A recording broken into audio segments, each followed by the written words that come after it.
छात्र आंदोलित थे, वहीं पर सामाजिक संगठन ने बढ़ चढ़ के भूमिका ली है। भूमिका यह है कि आधी आबादी खुलकर के सामने आई है और आज इस आंदोलन में जो शामिल हो रही हैं वो बुंदेलखंड की धरती पर तानाशाही सामंतवाद के खिलाफ पुरजोर आवाज, संघर्ष की सशक्त आवाज मीरा भारती, जो कि जिला पंचायत सदस्य भी जीती है और 2019 में लोकसभा का चुनाव भी लड़ी हैं। और बुंदेलखंड में ही नहीं, पूरे प्रदेश में उन्हें जाना जाता है संघर्ष के लिए।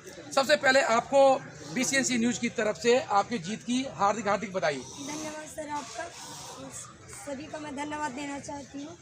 और मैं मीरा भारती बुंदेलखंड प्रभारी सरदार सेना और वर्तमान में जिला पंचायत सदस्य हुई हूँ और एक मैं सामाजिक संगठन से जुड़ी हुई हूँ, एक बिहार क्षेत्र से हूँ।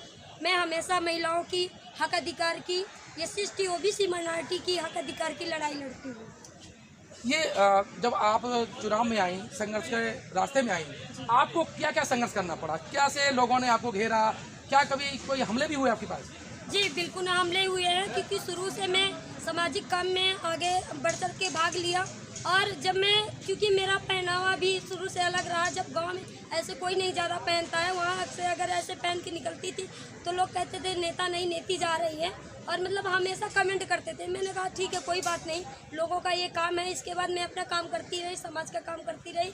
समाज ने मुझे तवज्जो दिया और मुझे इस शिखर तक, जिला पंचायत के शिखर तक पहुंचाया। और मैंने लोकसभा का चुनाव भी लड़ी, पर उसमें जीत हासिल नहीं हुई। तो क्या हुआ, पर मेरा वहाँ चर्चाएं हो गई थी, क्योंकि मैं वहाँ अगर प्रचार करने जब जाती थी तो किराए की टेम्पो में बैठ के 10 रुपये दे के हर गाँव में उतर जाती थी और वहाँ चुनाव प्रचार करने जाती थी। बुंदेलखंड में वैसे बहुत कम लड़कियां आती हैं और राजनीति जैसे क्षेत्र में, और खासकर चित्रकूट जैसे बीहड़ इलाके में जहाँ कोई पूरा डकैतों का पूरा एरिया रहा है, जब आपने इस क्षेत्र को चुना तो कोई डर नहीं लगा क्या?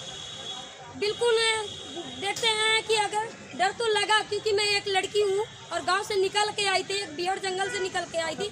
मैंने कहा कि ठीक है, मैं डरती रहूँगी तो आने वाली पीढ़ी और डरेगी। अगर आज मैं लड़ाई लड़ लूँगी तो कम से कम आने वाली पीढ़ी तो नहीं डरेगी। इस वजह से मैं अपना घर छोड़ी। आज 10 साल हो गए मुझे अपना घर छोड़े, और बीच में मम्मी पापा से मिलने जाती रहती हूँ और अपनी लड़ाई लड़ती रहती हूँ। और बहुत बार मेरे ऊपर अटैक हुआ। 2016 में 8 अगस्त को मेरे गांव में अटैक हुआ। जितने मतलब जो बदमाश थे वो अटैक कर दिए। 25 लोगों को मेरे गांव में मारे थे। किसी तरह चेयर में चढ़ के मैं अपनी जान बचाई।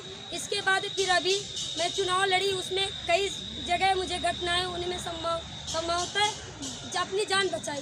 इसके बाद अभी परसों की घटना बता दूं कि मैं एक अंतिम संस्कार से आ रही थी चित्रकूट करबी, तो जंगल में घाटी है, एक दिवंगना घाटी है, वहाँ हिंदू युवा वाहिनी के लोग मेरे ऊपर आक्रमण कर दिए। किसी तरह मैं अपनी जान बचाई। वहाँ पे फॉरेस्ट विभाग आ गए तो मुझे किसी तरह बचाई। मतलब आज भी आपके पीछे लोग लगे रहते हैं? बिल्कुल। देखिए, जो राजनीति में लोग कहते हैं कि बिना पैसे के नहीं होता है, लाखों रुपए खर्च होते हैं। आप हमारे चैनल के माध्यम से दर्शकों को बताइएगा कि सच्चाई में आपने कितने रुपए में चुनाव जीता, वो किसने फंडिंग की, ये किस तरह से आपको जनता ने सहयोग किया? देखिए, जनता ने मुझे भरपूर सहयोग किया, क्योंकि मेरे पास तो कुछ भी नहीं था। मेरे पास 10 रुपये तक नहीं था। और जितने बहुजन समाज के लोग, जैसे कोई नौकरी पेशा में, उनसे हाथ जोड़ के कहती थी कि मुझे सपोर्ट करिए, चुनाव लड़ रही हूँ, तो कोई 100 रुपये देता था, कोई 50 देता था, कोई 500, कोई 1000। ऐसे चुनाव में लगभग मेरे पास फंडिंग आया था 1 लाख रुपए, और उसमें से मैंने चुनाव लड़ा और मेरा खर्चा हुआ है लगभग 50,000। उसमें भी पैसा मेरा बच गया। और गाड़ी घोड़ा में क्योंकि खराब भी हो गई तो उसमें लग गया, पर मैं जीत हासिल की। क्योंकि सबसे इम्पोर्टेंट चीज़ पैसा ही नहीं होता। अगर हम समाज में और निस्वार्थ भाव से काम करते हैं और सच्चाई से काम करते हैं तो पैसा हर चीज़ नहीं होता। पैसे से चुनाव नहीं जीता जा सकता है, वोट और सपोर्ट से चुनाव जीता जा सकता है। सबसे पहले कि आपने उन लोगों को एक सीधा संदेश दे दिया है जो कहते हैं कि बिना पैसे के चुनाव नहीं लड़ा जाता है, और आपने स्वयं देखा है, आपका चुनाव प्रूव है कि आप बिना पैसे के भी जीते हैं।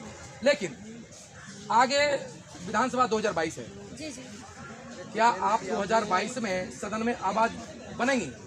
बिल्कुल कोशिश कर रही हूँ। लगातार क्षेत्र भी जा रही हूँ। पूरा मऊ मानिकपुर विधानसभा चित्रकूट में आता है, उसमें मैं घूम रही हूँ, क्योंकि मुझे संदेश देना था समाज को कि जितना महंगा चुनाव होता है वही भ्रष्टाचार की एक नींव है।